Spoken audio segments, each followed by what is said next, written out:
Hola, buenos días. Gracias a las personas que están conectadas en este momento con Festival. En este momento damos inicio al panel Colombia y el reto de ser carbono neutral en el 2050, en el que nos acompañan expertos de la AFD, de Expertise France, en docencia como Gustavo Wilches Chaus y María Claudia Díaz Granados, que es la directora del programa de Carbono Azul en Conservación Internacional. Va a ser Guillaume quien va a moderar este panel, entonces los dejo con él para que demos inicio a esta actividad. Muchas gracias por conectarse con Festiver. Muchas gracias, Juliana. Me presento, soy Guillaume Meissonier, francés, trabajo en un banco de desarrollo del Estado francés que se llama AFD, Agencia Francesa de Desarrollo, y pues somos socios del festival que apoyamos desde hace muchos años, que nos parece una iniciativa espectacular y pues en este marco, quiero agradecer al festival por tener la oportunidad de tener esta discusión sobre un tema tan complicado como la carbono neutralidad.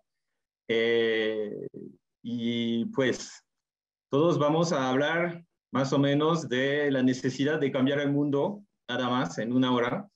Tengo 15 años trabajando sobre temas ambientales, de transición ecológica. No es mucho, pero es suficiente para saber que estamos muy lejos de la sostenibilidad. Hay mucha información, anuncios sobre cambio climático. Incluso el mismo presidente Duque, en una cumbre sobre cambio climático en 2019, anunció que Colombia intenta ser carbono neutral al 2050 como compromiso de país. Y pues nos pareció interesante en el marco del festival organizar esta discusión, este conversatorio con especialistas para entender mejor qué hay detrás de este anuncio y de qué se trata, cuál es el orden de magnitud del desafío. Me alegra tener hoy un panel de especialistas, como se dice. Gracias a ellos por haber respondido un sábado por la mañana a esta invitación. Sé que algunos están en clase, otros en viaje, entonces muchísimas gracias. Ustedes son expertos del tema, vamos a tratar de no hablar como expertos, de hablar de manera concreta, sintética, porque no tenemos mucho tiempo y muchos temas que tocar. Sin polémica, si podemos, pero tratando de informar y de compartir visiones, digamos. Y ojalá logremos a dar ganas a las personas que nos escuchan o que van a visualizar el video después en YouTube, de informarse, de actuar en su vida, su trabajo, voto, para tomar en cuenta el cambio climático. Entonces, hoy tenemos en este panel a María Claudia, que es una experta en temas marino-costeros, directora global del programa Carbono Azul de Conservación Internacional. Pues estoy muy feliz de tenerla en este panel porque muy a menudo cuando hablamos de cambio climático hablamos de energía y bosque. Pues María Claudia, buenos días. ¿Qué es esto de Carbono Azul? Buenos días, Guillermo, y qué bueno compartir este panel con todos ustedes. Me siento muy honrada de haber sido invitada. Creo que vamos a tener una discusión muy interesante y algo que hemos estado tratando de promover desde diferentes instituciones, no solo en Colombia, sino en el mundo, es que la gente mire un poco más hacia el océano, hacia las costas. Nosotros somos un planeta azul, no un planeta verde. Y hemos dejado un poco de ver el potencial que tienen nuestros océanos y también el potencial que tienen en la lucha contra el cambio climático.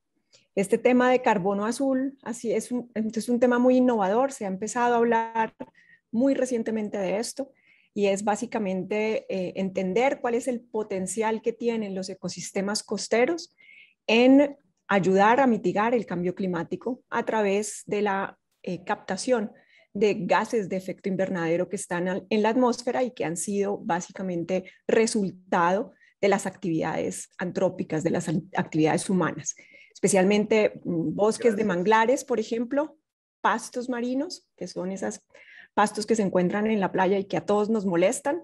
Ahora cuando entren en las playas digan, qué rico que estoy en una pradera de pastos marinos, y también las marismas. Esos son los principales ecosistemas de carbono azul. Gracias, María Claudia. Tenemos también en este panel a Javier Mendoza, amigo mío también, biólogo, especialista en políticas públicas vinculadas a biodiversidad, cambio climático, y también coordinador de una iniciativa del gobierno colombiano para desarrollar una estrategia de cumplimiento con el Acuerdo de París, que se llama la E2050. Javier, en un minuto, ¿qué es la E2050, la estrategia? Pues Guillón, muchísimas gracias al festival por la invitación y a Gustavo y a María Claudia por compartir este panel. La E2050 es un instrumento de política pública que busca orientar la acción de cambio climático de Colombia poniendo una meta de dónde debemos y dónde queremos llegar para que toda la planificación del hoy y del corto y el mediano plazo tenga ese norte claro hacia dónde queremos llegar, que es básicamente carbono neutralidad y resiliencia climática. Entonces es en principio un documento, pero ese documento debe traducirse en acciones y en relacionamiento con todos los instrumentos de planificación nacional y subnacional, privados y públicos, para que realmente logremos esa transición que estamos buscando y que esté en sintonía con el mundo. Pues muy oportuno para esta discusión. Y el tercer panelista es Gustavo Wilches. No sé cómo presentarlo porque él es escritor, conferencista, consultor, profesor. Más bien me dijo que él es exalumno de Terremotos. Entonces, pues, Gustavo, te cedo la palabra, 30 segundos, un minuto para presentarte. Pues muchas gracias, Guillermo, por la invitación, por invitarme a formar parte acá de este panel que va a ser muy interesante y en el que espero aprender mucho. Cuando tú mencionaste al principio que un grupo de expertos, pues ese es el calificativo con que yo me reconozco ahora, pero ex-perto, porque quizá una de las características que tiene este momento de la historia humana es que todo de lo que pensábamos que sabíamos en este momento está relativizado. Y tenemos que reaprender muchísimas cosas, reconsiderar muchísimos conceptos, y creo que eso es algo positivo. Es decir, en este momento las arrogancias del saber están quedando completamente marginadas y es necesario acudir a los diálogos de saberes, y me parece que ese es un beneficio colateral, digamos, de esta crisis que por otro lado es tan grave, ¿no? Gracias, Gustavo. Pero primero, ¿de qué hablamos? ¿Qué es la carbono neutralidad? ¿Qué es el cambio climático?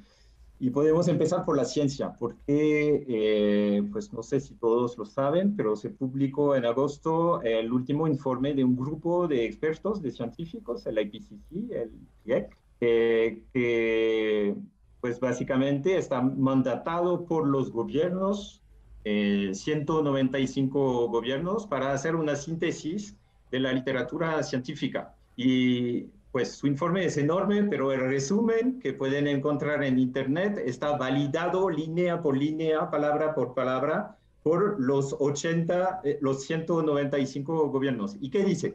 Dice que el cambio climático es provocado por emisiones de gases de efecto invernadero debidas a la actividad humana. Esta influencia es inequívoca, es decir, que ya no hay duda. Que el cambio climático ocurre, se observa, tiene consecuencias irreversibles, a veces dramáticas, y otros que aún podemos limitar. Eso es un gran desafío para la humanidad porque va a generar impactos sobre las condiciones mismas de la vida. Uno puede decir, pues hablamos de 3 grados, 5 grados, no importa mucho.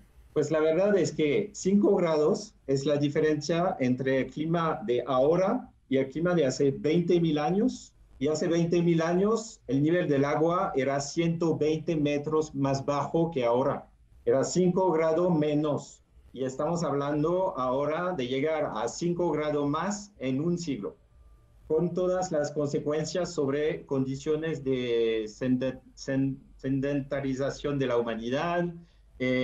Pues no nos podemos mover ahora con todas nuestras infraestructuras, temas de democracia, de conflicto, pues eso es muy grave. Y eso se vincula con las actividades de la humanidad porque se vincula con la combustión de energía fósil. Y vamos a entrar un poco más en el detalle durante esta discusión. Combustión de energía fósil y temas de deforestación, de degradación ambiental. ¿Ok? IPCC, este grupo de científicos, ¿qué dicen? Dicen que hay una necesidad de alcanzar una carbono neutralidad a partir de 2050 a nivel global, entre 2050 y 2100.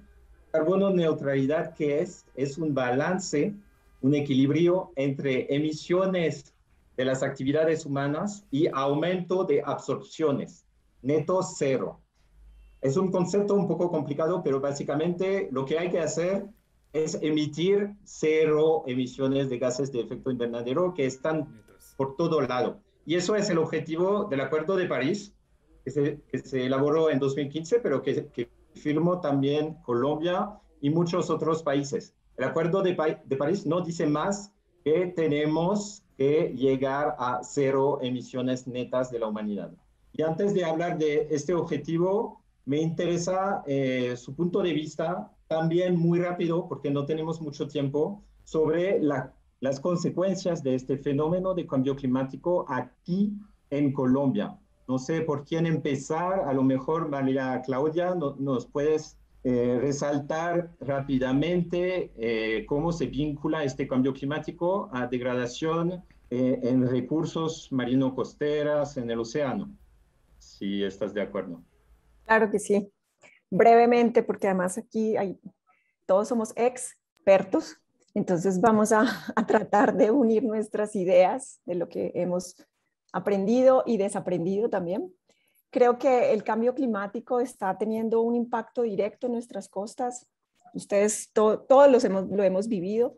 Tenemos cada vez más huracanes, más eventos extremos. La erosión en las costas es aún mayor. El aumento del nivel del mar va a ser significativo en los próximos 10, 20 años, incluso en algunas zonas antes de esto. Y todo esto va a afectar el desarrollo urbano que tenemos en muchos de los continentes, en Colombia especialmente, nuestro Caribe está todo volcado hacia la costa. Muchas de las ciudades que tenemos hoy en día van a estar inundadas pronto si no hacemos algo para que realmente integremos a la naturaleza dentro de nuestro desarrollo, porque yo creo que esa ha sido la principal falla que hemos tenido nosotros como seres humanos. Hemos hecho una falla colectiva en no incluir a la naturaleza sosteniblemente dentro de todo el desarrollo humano, dentro del desarrollo económico, dentro de nuestra calidad de vida en términos generales. Y esa es una apuesta, es un cambio de mentalidad que tenemos que tener. Entonces los impactos van a ser significativos, algunas ciudades van a estar inundadas, va a haber mayor cantidad de inundaciones en otras, ya estamos viendo algunos de esos impactos en ciudades como Barranquilla, como Cartagena, que tenemos que empezar a construir espolones para que el mar no entre dentro de la construcción que ya tenemos. Cartagena en pocos años, sobre todo la parte de Boca Grande, va a inundarse, tristemente decirlo, pero tenemos que saber que eso va a ocurrir. Además se está hundiendo por la cantidad de desarrollo que tenemos. Y esto es una realidad, no estoy siendo catastrófica ni teniendo una visión apocalíptica como muchos de ellos creen, sino es una realidad. Entonces tenemos que ver cómo nos vamos a adaptar a esa situación. Y los eventos naturales, huracanes, como lo que tuvimos hace pocos años acá en nuestras islas, van a ser más frecuentes, van a ser más fuertes y desafortunadamente son consecuencias de lo que estamos teniendo hoy en día, que yo no lo llamo cambio climático, yo lo llamo crisis climática. Crisis climática. Gustavo, Sí. tú que eres un experto en riesgos en un país tan vulnerable a cambios de patrones de temperatura, lluvia, etcétera, como Colombia, ¿cuáles son las consecuencias más graves que van a afectar al país? Pues mira, dos cosas, pero entonces comienzo con eso de un país tan vulnerable como Colombia. Realmente yo pienso que Colombia tiene una cantidad enorme de ventajas comparativas para adaptarse al cambio climático. Inclusive, afortunadamente, desde hace tiempo no oigo una afirmación que decían que Colombia era el tercer país más vulnerable del mundo al cambio climático. Y yo siempre me preguntaba si eso era un diagnóstico o era una meta de gobierno, porque uno ve cómo muchas decisiones del desarrollo van apuntando es a deteriorar esas ventajas comparativas que tenemos. Y la diversidad de climas, la diversidad de etnias, la diversidad de culturas, el hecho de que todavía tengamos un porcentaje muy importante de población campesina, todo eso son ventajas comparativas. Pero lo otro, yo quisiera hacer una mención y complementar lo que decía María Claudia, en el sentido de que esta es una crisis irreversible, y eso es importantísimo, que ya haya un reconocimiento mundial de que es irreversible, de que lo que nosotros podemos hacer es aspirar a que se reduzca un poco la velocidad con que está aumentando la crisis para que nos dé tiempo de un verbo que me gusta mucho, que es coevolucionar, que es transformarnos civilizatoriamente para poder seguir viviendo en ese planeta en que se está convirtiendo la Tierra. Yo lo comparo y digo lo mismo que María Claudia, no es algo catastrofista, es algo realista. Yo comparo este momento que está viviendo la humanidad como resultado de esa crisis complejísima, que es una combinación de la crisis climática con la pandemia, y no estoy hablando, y estoy hablando de la pandemia también cada vez hay más argumentos que muestran que la mutación del coronavirus es un resultado precisamente de una serie de actividades humanas muy relacionadas con la crisis climática también, y lo que eso ha generado a nivel económico, lo que eso ha generado crisis de gobernabilidad. O sea que creo que estamos en un momento único de la historia humana, quizá comparable al que vivieron los dinosaurios cuando el aerolito se estrelló.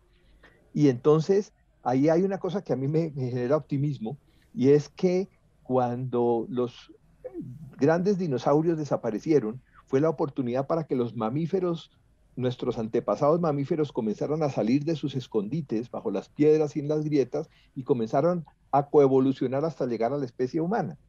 Y resulta que muchísimas digamos, de los gérmenes, de lo que en prospectiva se llama gérmenes de futuro y lo que yo llamo las esporas de esporanza, de cómo puede ser ese mundo posible para que la especie humana pueda seguir formando parte de ese planeta. Esos gérmenes están en nuestro territorio. Hay una cantidad enorme de experiencias a todo lo largo y ancho del país que son marginales, que son de comunidades que han resistido contra toda lógica, digamos, y que han logrado sobrevivir contra toda lógica, todo tipo de amenazas, que en este momento, como la agroecología, por ejemplo, están tomando un sentido político en el mejor sentido de la palabra importantísimo. Y que ¿qué es la agroecología? Y vuelvo y conecto con algo que decía María Claudia. La agroecología es una simbiosis, es una asociación de los seres humanos con los microorganismos del suelo, con el agua, con el clima en general. Y creo que esas experiencias que están a todo lo largo y ancho del país, y de la cual esto es un ejemplo, el desafío que tenemos es lograr que dejen de ser experiencias marginales, de comunidades marginales, y se conviertan realmente en políticas públicas. Entonces me parece que esa es una cosa bien interesante, entender que lo que está pasando no es transitorio, y que algo que me preocupa mucho, y que podemos volver a tomar ese tema más adelante, es que muchas de las soluciones que se están planteando para salir de la crisis es más de lo que la produjo. Entonces, eso me parece gravísimo. Y pongo simplemente un ejemplo, los famosos proyectos de los grandes puertos, por ejemplo en Urabá, y que significan atravesar una cantidad de ecosistemas, deteriorar una serie de ecosistemas, pero que van a generar empleo, que van a generar reactivación económica. Eso es abrir más todavía la gotera, que nos hace cada vez más vulnerables. Gracias, Gustavo. Gustavo es un especialista de los paneles porque usa una pregunta para tocar todos los temas, pero alcanzó el toque de la esperanza que me gusta muchísimo. Gracias. No, y plantea temas muy importantes que vamos a tratar de desarrollar en esta discusión. Pero antes de pasar a Javier, quiero aclarar para la gente que nos escucha o en YouTube o en directo, Se trata de una transición. Se trata de una transición porque el cambio climático es una consecuencia de lo que se llama ahora la grande aceleración en pérdida de biodiversidad, en contaminación, en pérdida de capital natural, en polución, y en un contexto en que la humanidad aumenta. Esta humanidad, esta cantidad de población que ha tenido hace un siglo más o menos acceso a una energía que duplica su capacidad de impactar el mundo, que es el carbono, el gas, el petróleo, la energía que está en todo lado, incluso en la comida que comemos, hay transporte, hay herramientas mecánicas, etcétera. En todo tenemos petróleo, tenemos energía. Y me parece que tenemos una gran confusión entre desarrollo y crecimiento. Y lo digo, crecimiento económico, lo digo de un punto de vista de alguien que trabaja en un banco de desarrollo, que necesita también interés, etc.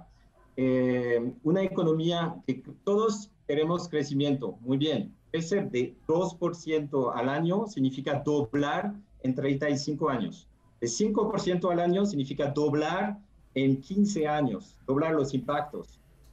Y la verdad es que ya hemos superado desde hace muchos años la capacidad de la Tierra de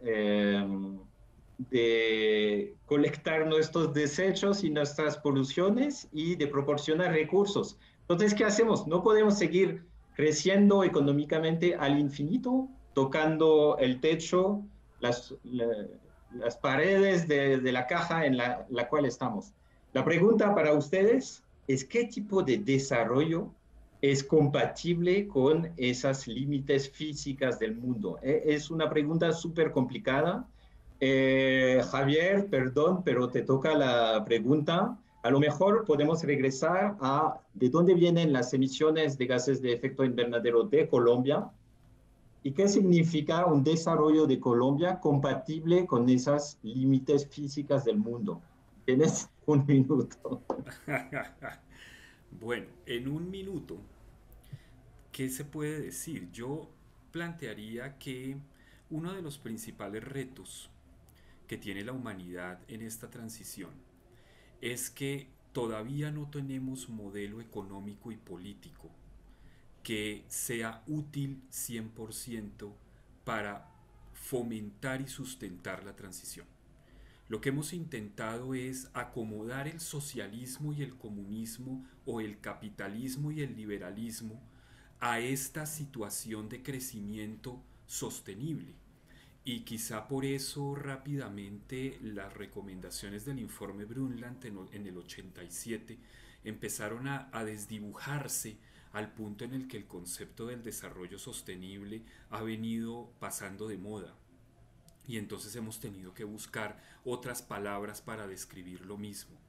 Yo creo que estamos ávidos de tener un nuevo modelo económico y político que realmente nos sirva, quizá tomando lo mejor de los modelos anteriores para crear algo nuevo que realmente sea congruente con el crecimiento que tenemos que tener ahora en un mundo bajo en carbono, en un mundo con menores riesgos por cambio climático, un mundo que tenga que construir mayor resiliencia, ¿no? Y esa resiliencia está sustentada en el aprendizaje, ¿no? Si el territorio no aprende, si el territorio solamente responde, pues obviamente no hay realmente esa coevolución o ese proceso hacia la coevolución del que muy bien hablaba Gustavo y que uno puede ver en territorios ancestrales como los arrozales filipinos, por ejemplo, ¿no? Unos momentos o sea, unos paisajes que uno no puede creer, ¿no? Esa simbiosis humana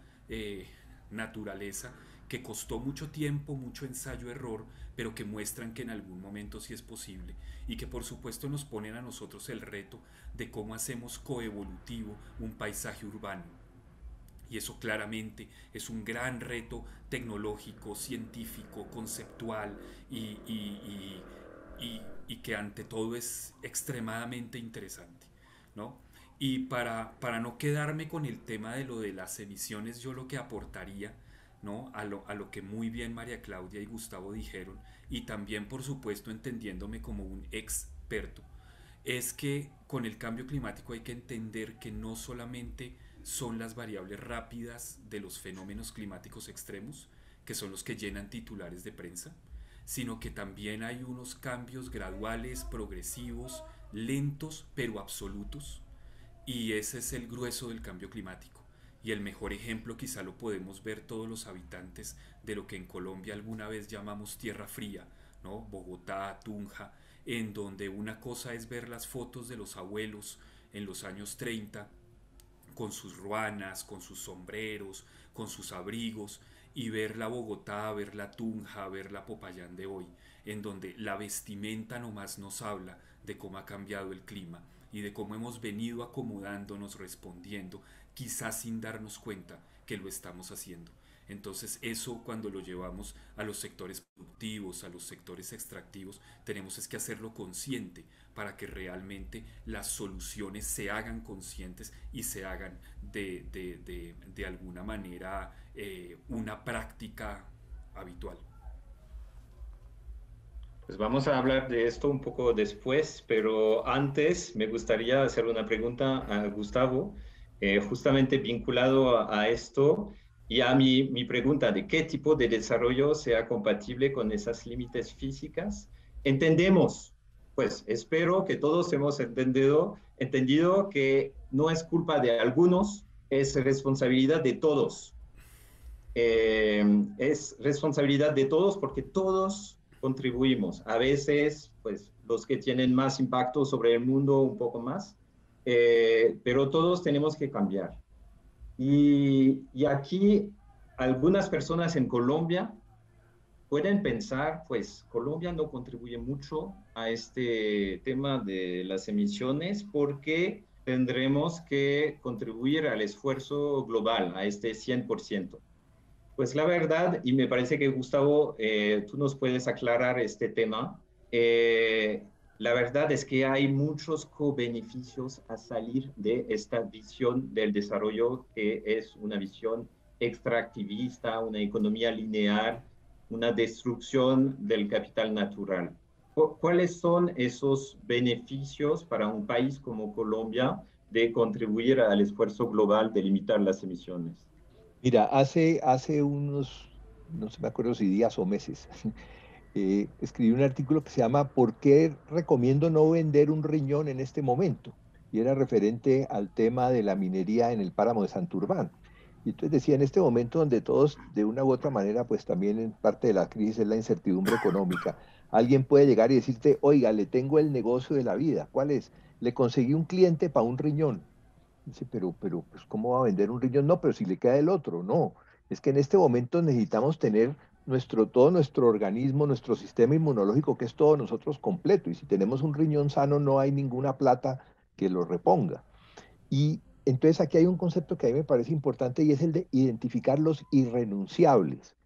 ¿Qué son todos esos, digamos, esos bienes, entre comillas, esos assets, como diría en Negociables. inglés, del territorio, a los cuales no podemos por ningún motivo renunciar, porque son los que nos permiten precisamente mantener la esperanza de coevolucionar para adaptarnos a o para poder convivir con los efectos del cambio climático? Y entonces ese es digamos, todo lo que apunte a proteger esos irrenunciables y a fortalecerlos. Entonces, por eso cuando yo ponía el ejemplo de este puerto que va a afectar una zona que quizá muy poca gente sabe que Urabá es uno de los sitios de mayor biodiversidad de la Tierra, eh, ahí no se puede hacer nada que lo afecte, nada que lo afecte, y cuando hablo de territorio hablo de comunidades locales y hablo de biodiversidad local y hablo de todo eso. Entonces, me parece que ese es un punto importantísimo. Y lo otro, para ir avanzando hacia tu respuesta, es, yo desde hace varios años tengo un blog que se llama Aguaceros y Goteras, y entonces, digamos, la reducción de emisiones de gases de efecto invernadero es una estrategia necesariamente global para reducir el aguacero, es decir, para reducir los fenómenos, las expresiones más evidentes del cambio climático, de la crisis climática. Pero las goteras son todos esos huecos que tenemos en el techo que hace que no solamente seamos vulnerables a la gran tormenta, sino al aguacerito de todos los días, que antes era una bendición y que hoy se está volviendo una amenaza.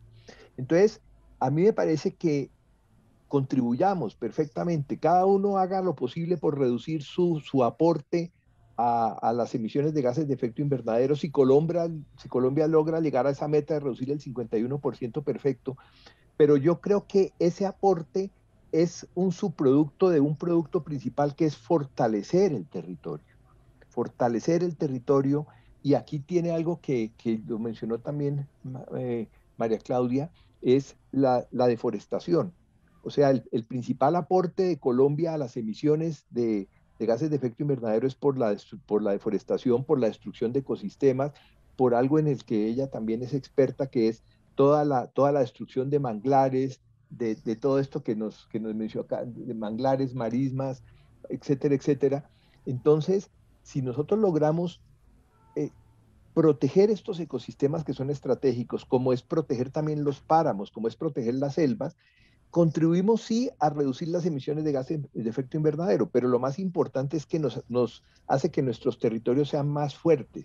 Los páramos, por supuesto, sabemos que están amenazados por muchas razones, pero un páramo, en la medida en que logre conservar su biodiversidad y su integridad, va a tener una capacidad de coevolucionar y de resistir, o por lo menos de aplazar un poco el tiempo en que el páramo pueda ya desaparecer, si es que no logra adaptarse totalmente. Pero seguramente, si hubiera unas condiciones generales, pues logra adaptarse, logra bajar, etcétera, etcétera. Entonces, para mí lo más importante es precisamente eso. La conservación de los manglares, la conservación de los humedales. Sandra Vilardi nos hablaba hace poco sobre eso.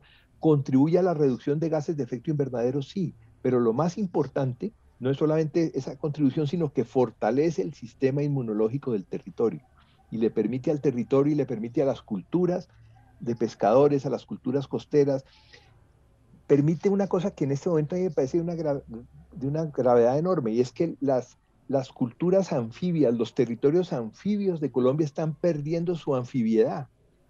Y lo que antes no era un desastre, sino era simplemente el cambio de un ciclo en que pasaban de ser agricultores a ser pescadores y viceversa, en este momento se está volviendo un desastre también para esas culturas. Entonces, ¿cómo hacemos nosotros para recuperar esa anfibiedad de esos territorios? Esos son los desafíos.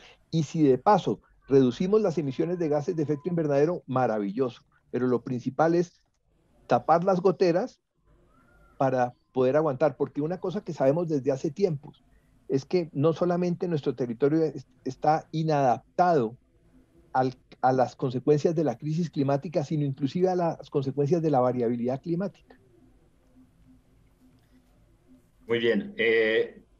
Lo que resalto es el tema del local, el territorio. Y en un mundo que acelera con la energía que usamos, en un mundo que se urbaniza y que pierde su conexión con el territorio, en un mundo que se mundializa, pues la respuesta una parte de la respuesta a mi pregunta, que es un desarrollo compatible con las límites físicas, pues este desarrollo, como lo dice Gustavo, tiene que pasar por el local, por el territorio, por la conexión con la naturaleza. Tengo una pregunta para María Claudia. Y eso es muy difícil. Entendemos que hay que actuar, hay que cambiar el sistema, pero a nadie le importa reducir emisiones, la verdad. A la gente le importa mejorar su vida, mejorar su calidad de vida, lo llamamos diferentemente, felicidad, seguridad, incluso sueldo. Hay soluciones tecnológicas que la gente o las empresas proponen, incluso que pueden ser mitos tecnológicos, pero la verdad, si miramos el problema, es que necesitamos también cambios sociales, cambios de consumo, cambios que no vienen de la tecnología, incluso cosas que necesitamos dejar de hacer. Y eso es muy difícil y eso no se va a hacer si la gente no tiene una visión positiva del futuro carbono neutral frente a este futuro apocalíptico que empezamos a diseñar. María Claudia, en tu experiencia en conservación internacional, frente a los desafíos que manejan con temas de los recursos del océano, ¿nos puedes dar un ejemplo de cómo se construye una visión positiva de un futuro donde se consumen menos recursos? Y efectivamente esta es una pregunta difícil. Y creo que antes de contestarla, voy a retomar un poco lo que dice Gustavo, y es que tenemos que valorar mucho el territorio, las comunidades, y eso un poco se ha perdido.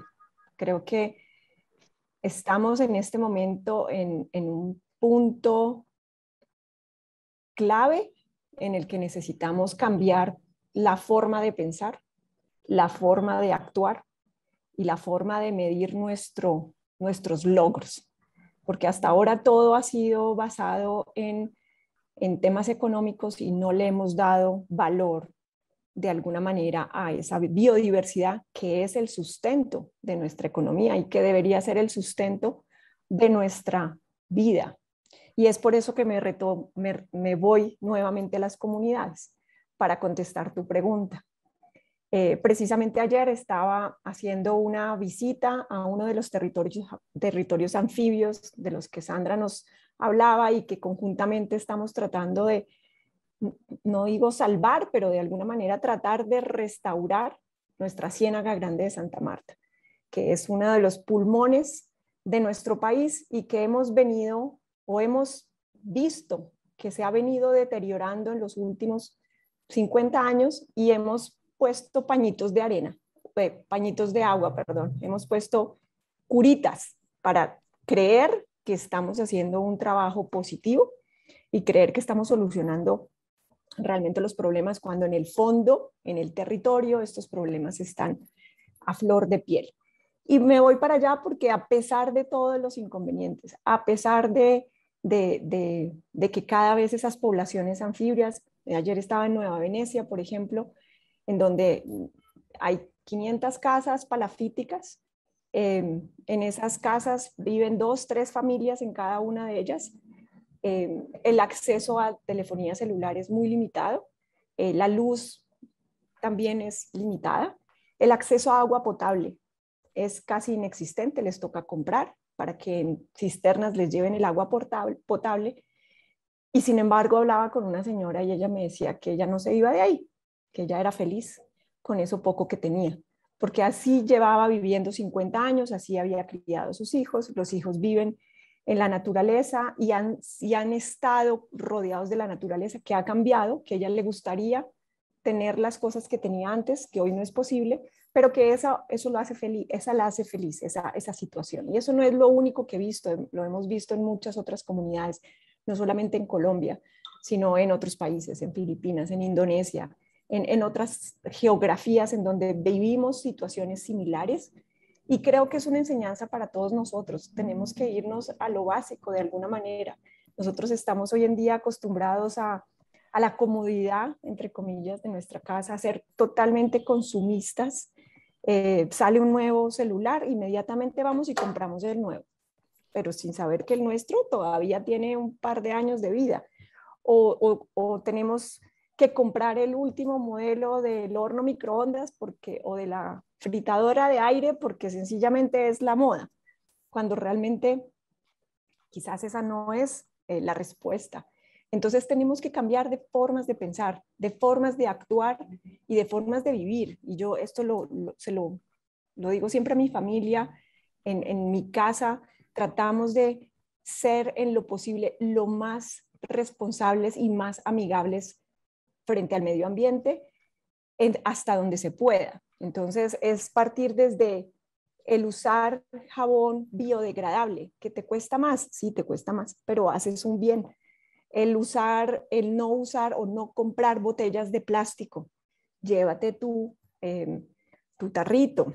El tratar de no usar tanta energía. Si tienes un sistema solar, yo sería feliz pudiendo instalar en mi apartamento sistema solar. No me lo ha permitido la administración y estoy haciendo un proceso para que me lo permita, porque son cosas que deberían ser naturales. Entonces yo creo que ese cambio es importantísimo en este planeta que está creciendo, creciendo de una manera no controlada. Y yo creo que ese es el principal problema. La demanda de los servicios que la naturaleza nos ofrece no es suficiente para la cantidad de población que tenemos en este planeta. Y ese es un tema que pues amerita otro tipo de discusiones. La cantidad de población y, y lo que comemos de territorio, de recursos, de energía, etc. Estamos como unos ogres. La coherencia individual, colectiva, a nivel de un estado, a nivel de un territorio, es muy difícil, pero necesitamos pues ir hacia esa coherencia, digamos.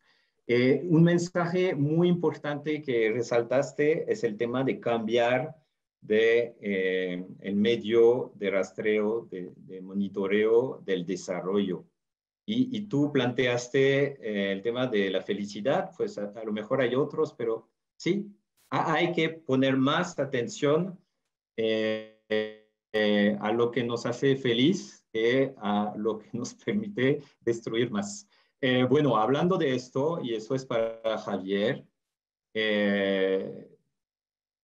mira, primero para la gente que se unió un poco tarde a este taller, a esta discusión, estamos en una discusión sobre el tema de la carbono neutralidad, qué significa para Colombia. Gustavo nos mencionó un objetivo de 51%, es esto, es el objetivo, el compromiso de Colombia frente a las Naciones Unidas a 2030 en un documento que se llama la NDC, pero no importa, es un compromiso del país de llegar a disminuir el 50% frente a una línea de base sus emisiones, pero eso es la mitad del camino. El camino del que hablamos es un camino de largo plazo, digamos, que es llegar a cero, no reducir, llegar a cero. Y para llegar a cero hay 4 palancas, no hay más.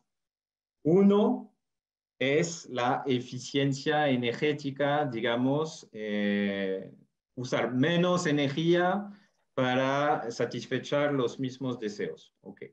Otro es decarbonizar, es decir, usar energía, usar materiales que no emiten carbón, incluso cambiar la matriz eléctrica para desarrollar energía renovable que no emite carbón, ojalá desarrollándolo con low-tech y no con high-tech, porque el high-tech también contribuye al problema, pero esos son 2 palancas, pero esos 2 no son suficientes, y los que dicen que son suficientes es un mito. Y faltan 2 otras, y las 2 otras son las más difíciles, pero son las que van a tener el mejor impacto. El primero es la sobriedad, es decir, que vamos a tener que abandonar algunas cosas en un mundo con recursos limitados. Eso es la pregunta para Javier. Y el cuarto es lo que llamamos soluciones basadas en naturaleza, es decir, aumentar las absorciones. Pero es otra pregunta. Javier, en esos 4 palancas que tenemos en Colombia, de manera concreta, para la gente que nos escucha, ¿qué significa como cambios estructurales para Colombia usar esos 4 palancas en un Colombia carbono neutral después de 2050? Unos 3 ejemplos.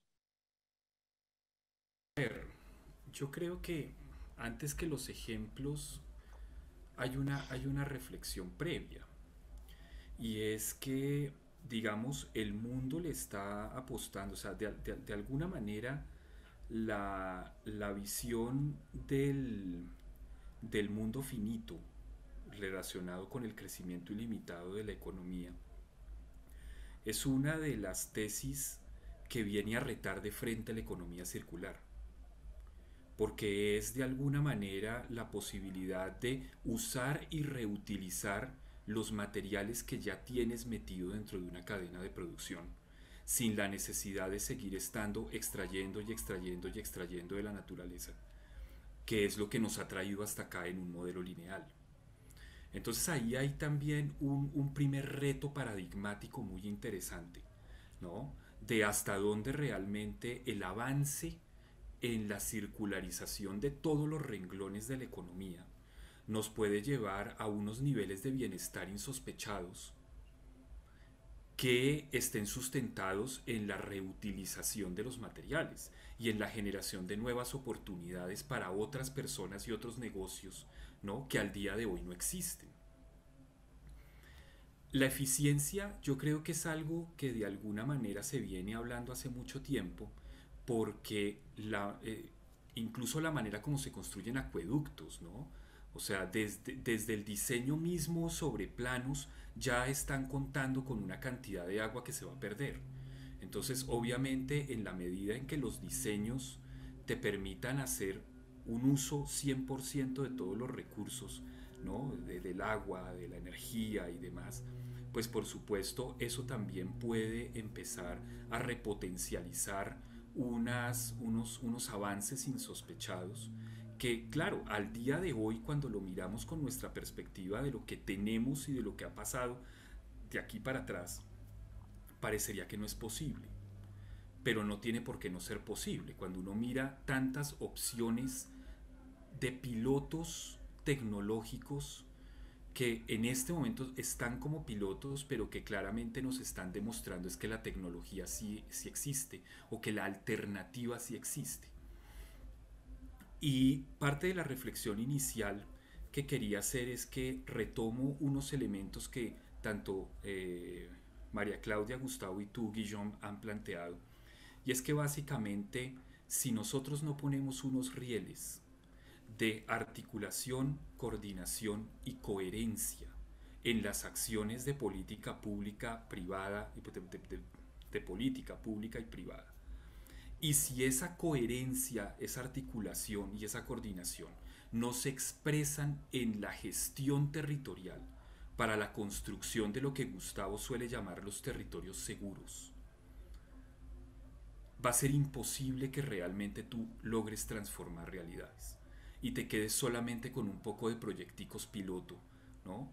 Y te quedes con un montón de experiencias bien intencionadas, pero que al final del día no se traducen en nada concreto. O sea, realmente toda la gestión del cambio climático, esa visión de largo plazo, tiene que materializarse en los territorios. No es el tema de sectores y territorios, es que todo lo que pasa en los sectores pasa en un territorio. Los sectores no flotan en el éter esencial. Los sectores tienen una realidad y una expresión territorial concreta. Y es el ordenamiento de los territorios, ¿no? Con buenos esquemas de gobernanza, con políticas públicas claras, articuladas, coherentes, como se construye este camino de carbono neutralidad, en donde estemos no preocupados por el fenómeno climático, sino por cómo trabajamos los elementos expuestos vulnerables, porque es ahí en donde tenemos la gestión. Y si logramos esa lógica, créeme que el camino está bastante asegurado, porque tenemos de aquí al 2050, al menos en Colombia, tenemos 7 gobiernos, 7 planes nacionales de desarrollo, 30 versiones del presupuesto general de la nación. O sea, hay muchas oportunidades. Entonces creo que realmente ese cambio de lógica va más por ahí que simplemente por concientizarse de algunos mínimos ajustes en unas políticas sectoriales. Bueno, entonces los tres están de acuerdo sobre el tema de que hay que trabajar a nivel del territorio, hay que fortalecer los territorios, muy bien, pero lo que nos dicen las cifras es que más de la mitad de la población mundial, casi en 2050, 70%, van a vivir en ciudades, van a vivir desconectados de los territorios. Entonces, ¿cómo arman, cómo rehacen esta conexión entre los ciudadanos que van a vivir en la ciudad y los territorios de los cuales hablan? Y esta pregunta es para quien quiera. Gustavo. Yo quiero porque yo soy descendiente del mono temático y ese es mi monotema. Y es que yo creo que un requisito absolutamente esencial para que Colombia pueda coevolucionar para convivir en el nuevo planeta en que se está convirtiendo la Tierra es una cosa, y lo decía María Claudia ahora, es la paz con la naturaleza, como requisito para la paz entre los seres humanos y viceversa. Pero lo otro es transformar profundamente las relaciones entre la Colombia urbana y la Colombia rural, que en este momento son unas relaciones de parasitismo, porque los habitantes de las ciudades recibimos del campo una cantidad de cosas y lo que devolvemos es mínimo en relación con lo que recibimos. Y cuando hablo de la paz entre los humanos y la paz con la naturaleza, también hago referencia al hecho de que ese crecimiento desbordado de las ciudades, ese urbanocentrismo, esa especie de agujero negro en que se están volviendo unas ciudades más que otras, es el resultado también de la violencia a que están sometidas las comunidades campesinas, que la única oportunidad que tienen es irse a la ciudad, ya sea como resultado de la violencia armada, ya sea como desplazamiento o ya sea como resultado de la violencia estructural. O sea, cuando los jóvenes del campo, no, la única opción que les da el modelo de desarrollo es la guerra, ya sea con el servicio militar, ya sea con la posibilidad de que se los lleven voluntaria o obligatoriamente a un grupo armado ilegal. Y entonces muchísimas familias tienen que huir porque pasa un grupo armado y les dice: usted tiene 4 hijos, la próxima semana venimos a ver cuál de los dos los va a entregar, y la gente echa lo que puede dentro de unos costales, 2 maletas, y se viene a la ciudad a colgarse en sitios de alto riesgo o a meterse a las orillas de los ríos.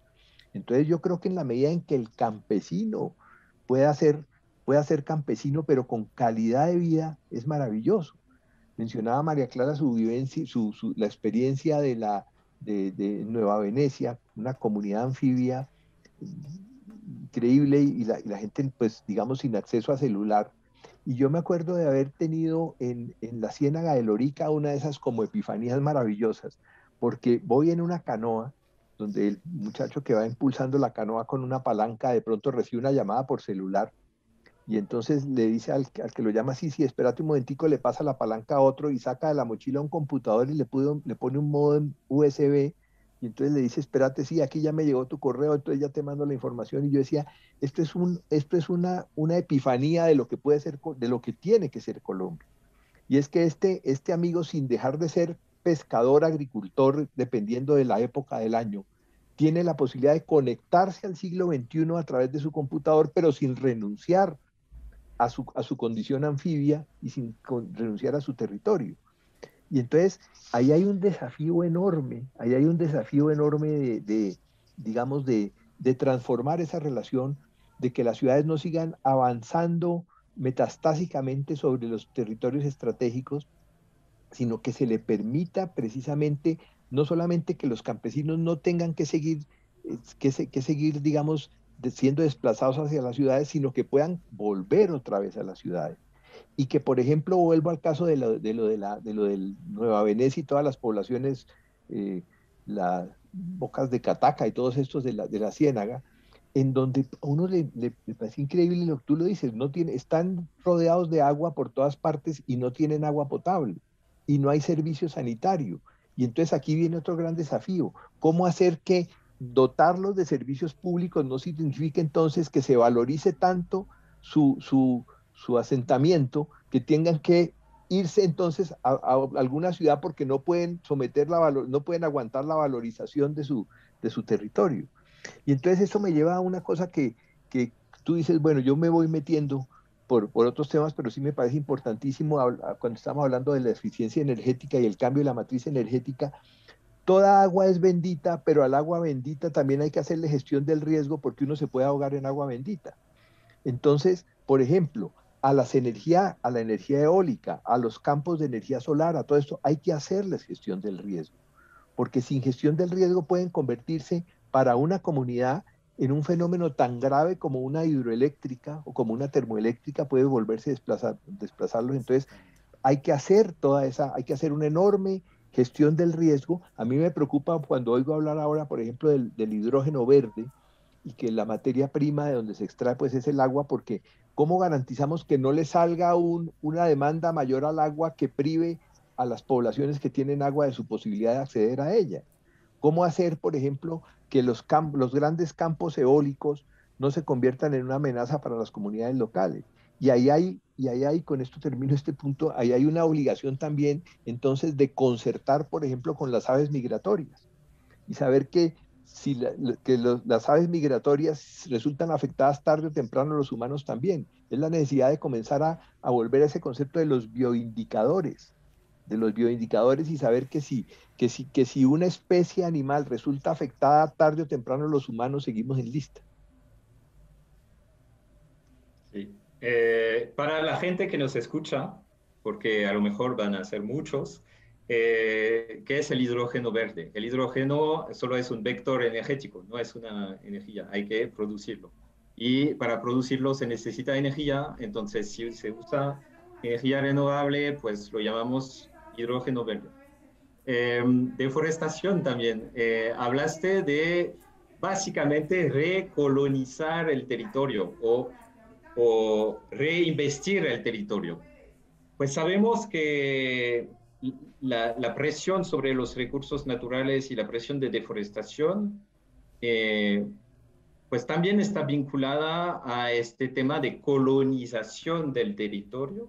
Y a nivel mundial, no es un tema de los que deforestan, porque se deforesta a nivel mundial. 80% nos dice el IPCC, es para agricultura, ganadería, para comer carne, para comer soya, para nosotros, los que vivimos en las ciudades. Entonces hay muchas conexiones entre los impactos en el campo y lo que consume la gente en las ciudades. Y también con esta pandemia, pues hemos visto que el territorio urbano está menos resiliente a ese tipo de choques. Entonces, me parece que tú estás, sí, en una verdad que al final vamos a recolonizar el territorio, pero eso también va a generar muchos impactos que hay que manejar. Como no Perdón, tenemos... pero el término, Ah, lo que pasa es que el término de recolonizar es un poco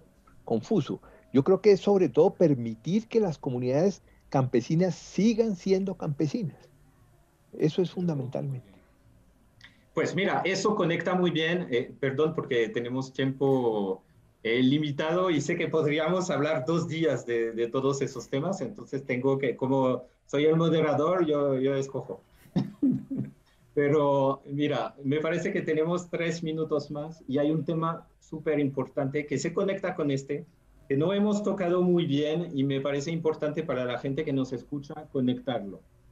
Es el tema de lo que ahora se está llamando la transición justa.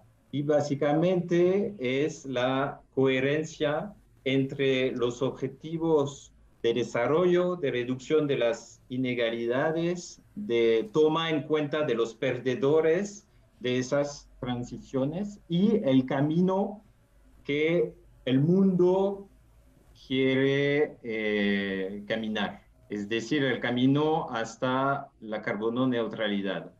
¿Cómo? Pues si ustedes tienen ejemplos, adelante. ¿Cómo se traduce este concepto de transición justa en un país como Colombia? Yo tengo muchas ideas, pero más bien no soy colombiano.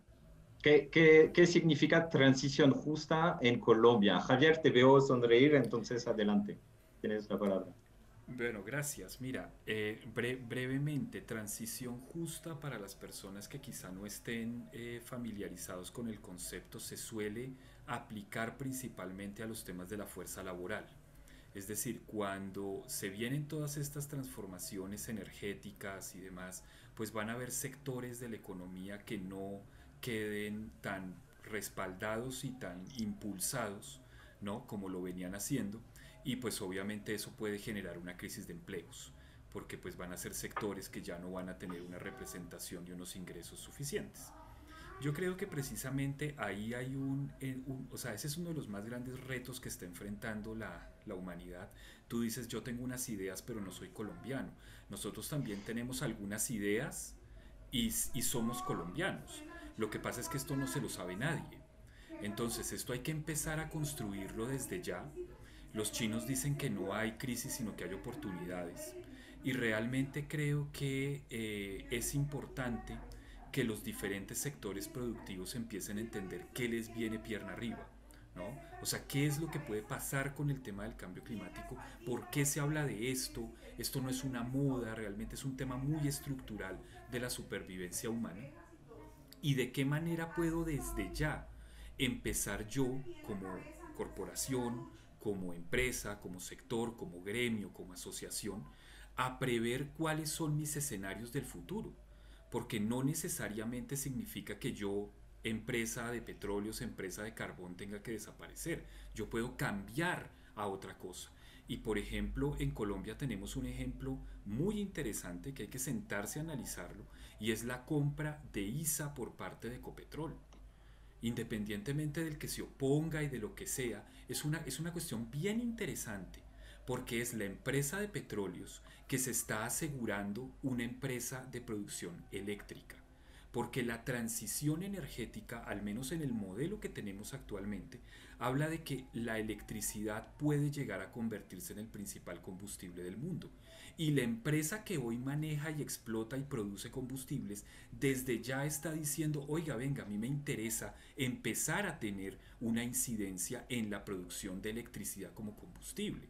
Entonces ahí hay un muy buen ejemplo, ¿sí?, de cómo realmente a nivel corporativo, a nivel empresarial, definitivamente desde ya se tienen que empezar a prever las situaciones para saber de qué manera quiero yo que cambie mi negocio, que cambie mi mundo, y no sencillamente que luego otro venga a decirme cómo tiene que cambiar mi mundo.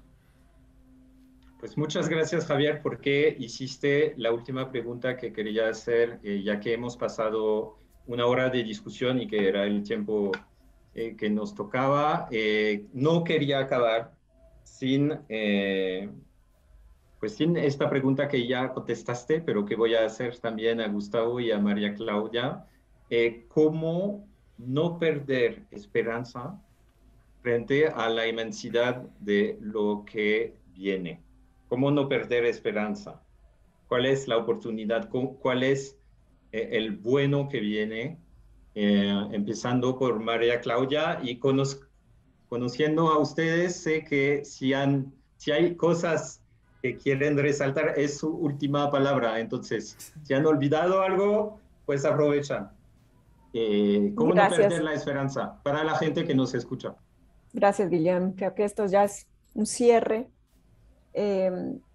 Yo creo que es difícil esa pregunta igualmente, y yo resaltaría algo que se ha mencionado en este panel, es que tenemos que ser coherentes y conscientes de todo lo que estamos haciendo en todos los niveles y en todos los nichos en donde nos encontremos. Tenemos que ser coherentes como seres humanos de lo que hacemos, de cómo vivimos, de hacia dónde vamos.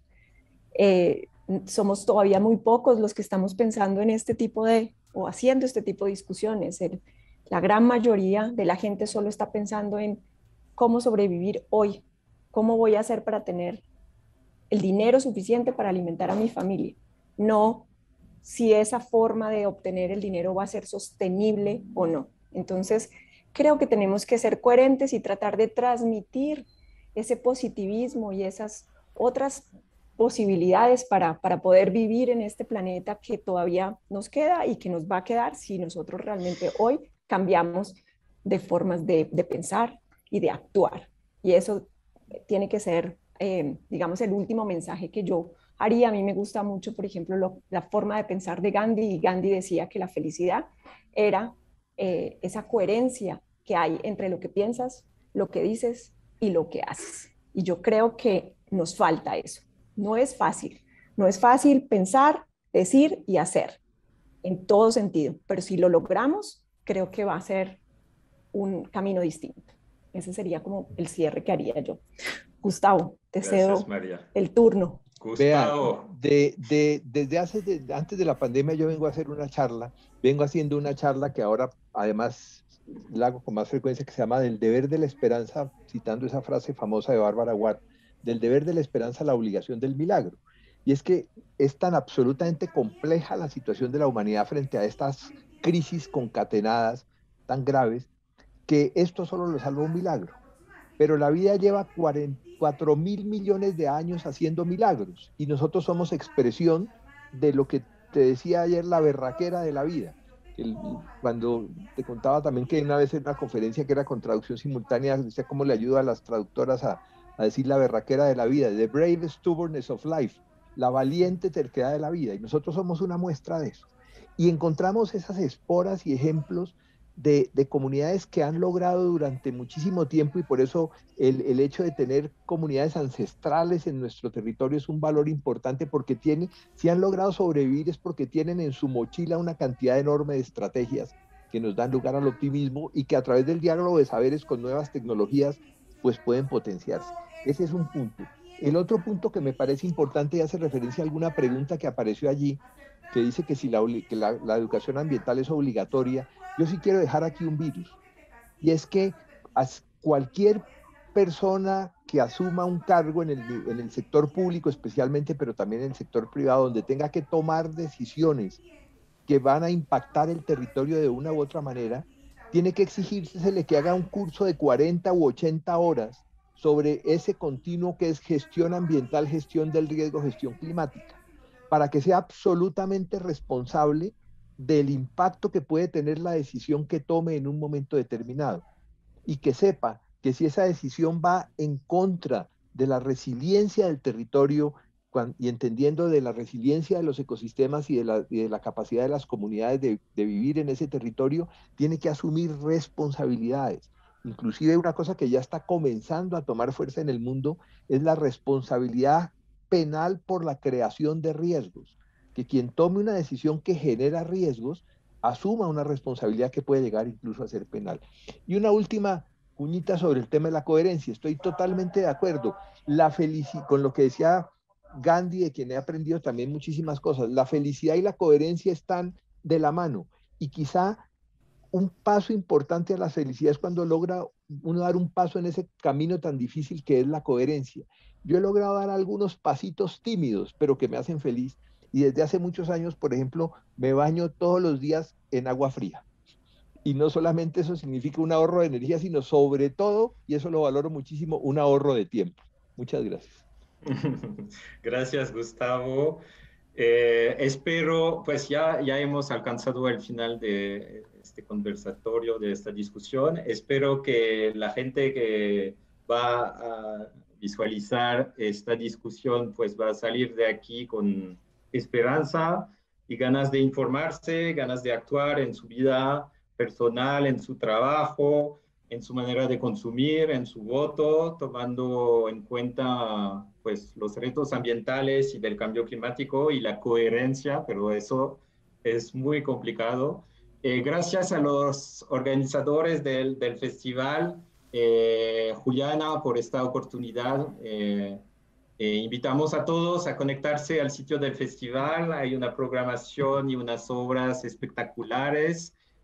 Sigue el festival hacia mañana, domingo por la tarde, entonces adelante, es una invitación a visionar esas obras que la verdad valen la pena. Gracias a nuestros eminentes panelistas, Javier, Gustavo, María Claudia, un sábado por la mañana. Muchísimas gracias de haber tomado tiempo por este intercambio. Y pues gracias a ustedes por haber seguido la discusión hasta el final. Juliana, te cedo la palabra si quieres añadir algo sobre el festival. Me parece que es el buen momento. Nada, quería mencionar que hay una pregunta que hicieron en el chat hace un rato sobre si la educación ambiental es obligatoria en Colombia. No sé si alguien quisiera responderla o si prefieren que cerremos de una vez. Pues una última cuñita. El gran desafío de la educación ambiental es perder el apellido y hacer que toda educación sea ambiental. Una educación que no nos enseña a convivir con el ambiente, que no nos enseña a transformarnos para hacer más fuerte el territorio frente a todas estas crisis, no es que no sea educación ambiental, es que es mala educación. Entonces, el gran desafío es ese, que la educación ambiental pierda el apellido y que toda educación se vuelva ambiental. Pues no lo hubiera mejor dicho. Entonces, con esto les deseamos un feliz fin de semana y un buen fin de festival. Adiós. Muchas gracias a todos. Chao. Chao. Chao, muchas gracias por su tiempo, muchas gracias a las personas que se conectaron y los invito a que no se pierdan el resto de la programación del festival en festiver.org. Todas las películas que son más de 70 de más de 20 países están disponibles hasta mañana a medianoche. Muchas gracias por su tiempo y que tengan un bonito día. Chao, chao. gracias. Chao.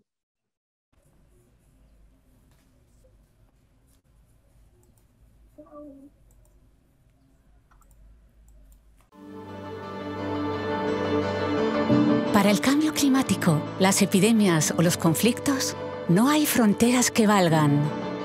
En un mundo interconectado, todos los países deben movilizarse para encontrar soluciones conjuntas. Con sus expertos y sus socios locales, la Agence Française de Développement se compromete, en nombre de Francia y de los franceses, a encontrar, acompañar y financiar esas soluciones, además de ayudar a su implementación en más de 110 países. Su acción se lleva a cabo en 3 grandes espacios: África, a la medida de todo un continente; América y Oriente, en un diálogo con los emergentes; los 3 océanos y territorios de ultramar que tienden puentes entre Francia y el mundo. Biodiversidad, clima, salud, ciudades, educación. Los ámbitos de acción de la Agence Française de Développement son múltiples y corresponden a los Objetivos de Desarrollo Sostenible de la ONU. La AFD es una verdadera plataforma de inversión solidaria. Trabaja con y por los países del sur en la construcción de un mundo más justo y sostenible. Agence Française de Développement, para un mundo en común.